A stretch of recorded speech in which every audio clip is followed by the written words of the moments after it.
A huge drug bust tonight in Queens. More than 10 kilos of drugs confiscated, along with more than $500,000 in cash. We were first to break this story at ABC 7 NY. Eyewitness News reporter Stacey Sager live for us in Long Island City with more. Stacey?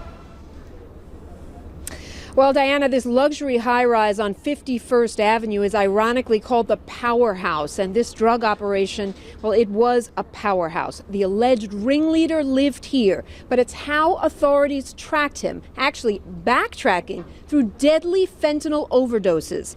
That is most striking of all.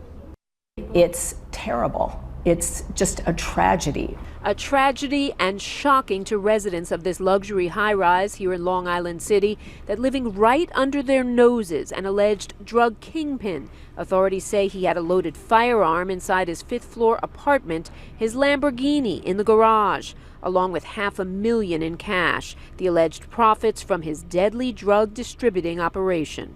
Probably millions of little glassine envelopes of heroin and cocaine and fentanyl, which is killing the people in the city. And that's the horrific part. Investigators literally working backwards from 2 fentanyl-related deaths in Bay Ridge, Brooklyn, and Kew Gardens, Queens, before they traced the dealers 3 levels up to 35-year-old Dionne Sharrow, who lives in a 2-bedroom condo here on the 5th floor, same floor as Lee Rafsky. They're not going to be in some of the rundown buildings. They're going to be people who have a lot of money who live in these high rises. So I guess I'm not surprised, but I'm actually still horrified at the same time. Prosecutors telling us fentanyl cases are rising astronomically in New York, that this past year they seized 10 times more than they did in 2016. So it is flooding our city, and people like those we arrested in this investigation are profiting on the misery and death of others. It's just